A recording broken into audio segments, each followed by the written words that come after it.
Je sais pas, ça a été quelque chose qui a été assez soudain. Et alors à partir de ce moment-là, j'ai voulu justement comprendre. Et ce qui est cool, c'est que dans le même temps, j'ai une amie qui s'est révélée aussi à ce moment-là, un désir pour la femme. Et ça a été un soutien, et je pense elle comme moi, parce qu'on a pu justement mettre des mots sur nos questions et pouvoir les partager sans avoir besoin de se justifier.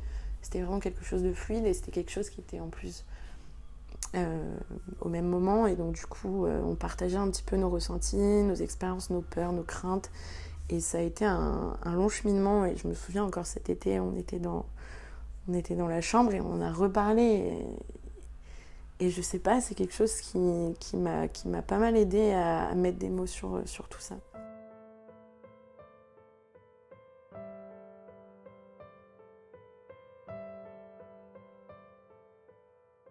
Moi, ça me semblait, tant que c'était pas arrivé, j'étais pas certaine, j'étais pas sûre, quoi. Et je savais pas vraiment définir ce que je ressentais parfois pour certaines filles. C'était pas clair, quoi. Pas comme aujourd'hui où je sais que, bah oui, si, c'est ça, puis c'est tout. Puis que je me pose plus de questions. Je me rappelle qu'on était constamment en train de dire qu'il y avait telle et telle nana dans la rue qui nous plaisait, et genre on commentait son physique, et en même temps on commentait ce que ça nous faisait nous à l'intérieur, et c'était ça qui était cool, parce qu'on pouvait vraiment expliquer ce qu'on ressentait à l'intérieur et questionner et essayer de trouver des réponses. Et jusqu'à ce moment où je suis partie à Madrid, et on est partis toutes les 2 jours avant. Toute ma classe est arrivée à Madrid. On est tombé dans un centre social féministe autogéré, et on est tombé dans un monde incroyable de madrilènes avec la demi-frange, et on en est ressorti complètement abasourdi, parce qu'on avait trouvé des nanas qui étaient absolument divines et qu'on avait envie de finalement toutes les baiser. Après on a continué à travailler, et voilà, il y avait tout le monde et tout, puis on a bossé avec Architectes sans frontières. Et à ce moment-là, il y avait une nana dans Architectes sans frontières qui m'a vraiment pas laissée indifférente, et c'est à ce moment-là que je crois que véritablement, ouais, en fait c'est ça, c'est à ce moment-là que j'ai compris. C'est ça aussi, je pense que c'est toutes ces femmes-là, on en revient à la même chose, les lieux d'écoute, les lieux de parole, les lieux de... C'est parfois, genre, j'entends des femmes parler de bisexualité et je me dis, ah mais oui, ah ouais, si, franchement, je me rappelle d'une fois où j'étais allée à la Gay Pride, à la Pride, mais à l'époque on disait encore Gay Pride, je crois. Enfin bref, à la Pride, pardon, de Nantes. Et il y avait moi, c'était il y a un moment quand même. Donc, et il y a une femme qui avait un drapeau, et je lui demande, ouais, c'est quoi comme drapeau? Elle me dit, c'est le drapeau de la bisexualité. Et en fait, du coup, elle m'explique les couleurs, et elle me dit, alors ça, c'est donc...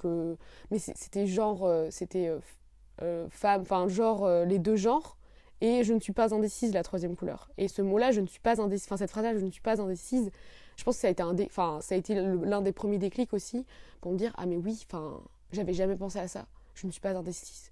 Genre, pour moi, j'avais pas encore conscientisé ça, et je pense que, je sais pas qui est cette femme, et aujourd'hui je la remercie, mais en tout cas, je sais que ça m'a marqué, quoi. Je me suis dit, sur le coup, j'ai pas tout de suite pris conscience, mais je sais que la preuve, je l'ai retenu, et je me suis dit, ah ouais, en fait, c'est pas une question d'indécision, quoi.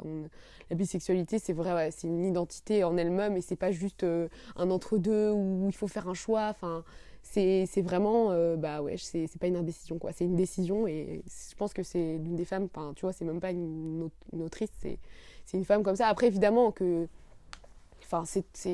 c'est aussi des femmes que je pourrais pas te donner de nom comme ça, mais c'est aussi des femmes que j'entends ou que je lis, évidemment, qui m'ont aussi plus fait prendre conscience du poids de de l'hétéronormativité, tout ça. Et après, forcément, à partir du moment où tu prends du recul sur cette norme-là, tu peux aussi décider de construire d'autres modèles et d'autres formes de relations. Mais je me posais plein de questions en me disant... T'as le sentiment que t'aimes bien telle fille ou que voilà, mais peut-être pas. Est-ce que c'est pas juste que elle t'inspire, elle te plaise, mais t'aimerais leur ressembler. En gros, je savais pas si... Est-ce que vraiment ça me plairait d'être en couple avec une fille? Est-ce que j'aimerais bien embrasser une fille? Est-ce que j'aimerais bien coucher avec une fille? Est-ce que ce serait des choses qui vraiment me plairaient? Et j'ai pas su... je le savais pas avant que ça se passe, en fait. Et c'était tard. J'avais 18 ans. En soi, c'est assez tard, quoi. Oui, j'ai ressenti, évidemment que j'ai ressenti des... Je pense que c'est comme ça que ça commence d'ailleurs, de ressentir de l'amour pour une fille. Enfin, je pense que oui, depuis très jeune. Et j'ai aussi eu une première expérience avec une fille au collège où ça a été assez difficile, assez violent, parce que je pense qu'il y avait aussi la découverte des sentiments amoureux à l'égard d'une fille, que ce soit pour elle ou pour moi, ça a été compliqué. Je me rappelle d'une fois où elle m'a dit... en fait, on s'était un peu avoué nos sentiments et elle a fini par me dire non, mais en fait, je crois que je suis hétérosexuelle, tu vois. Elle m'avait dit ça, je me rappelle une fois, et ça m'avait détruite. Je revois son message, non, mais je crois que je suis hétéro et tout. J'étais là, genre, d'accord.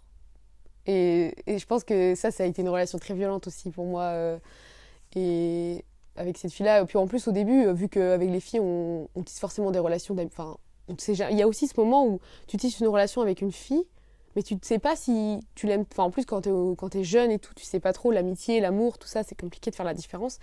Et quand tu tisses une relation très forte avec une femme, et où ça devient de plus en plus fort, et où ça devient de plus en plus parfois destructeur, parfois enfin, fusionnel, où voilà, il y a tout un schéma de relation qui rentre en compte, et où tu te dis, mais est-ce que finalement c'est de l'amitié, ou est-ce que c'est de l'amour ?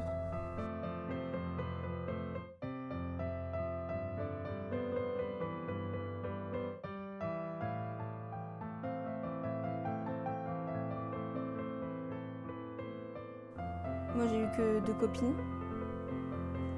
Et c'était très différent ce que je ressentais pour l'une et pour l'autre, quoi.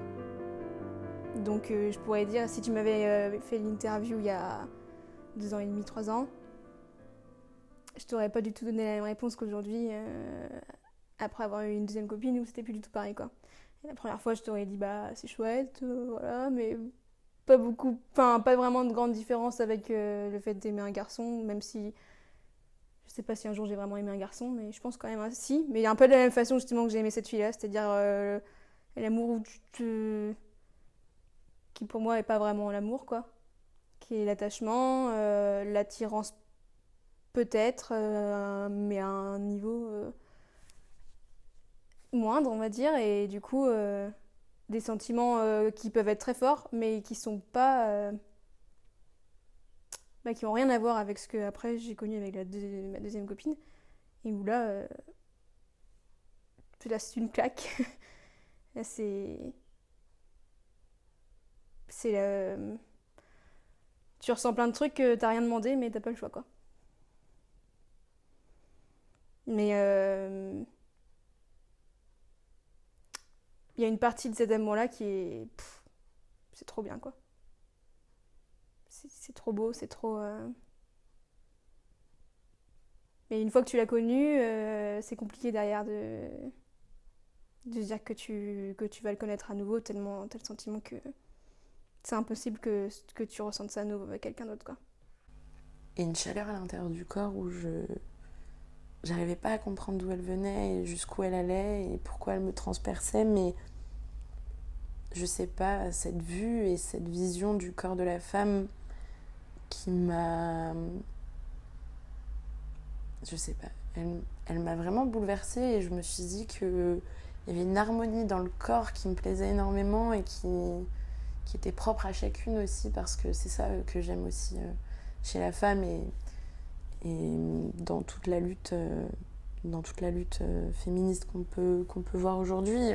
Le corps, vraiment la thématique du corps, je crois que c'est quelque chose qui me plaît beaucoup, et de voir cette variété des corps, ces courbures chez les femmes qui sont toutes les unes différentes des autres, ces couleurs de peau, je sais pas, il y a quelque chose qui s'est produit en moi où je me suis dit, mais je peux pas rester sur un seul modèle, c'est pas possible, il y a quelque chose de tellement plus vaste et de tellement plus enivrant de l'autre côté.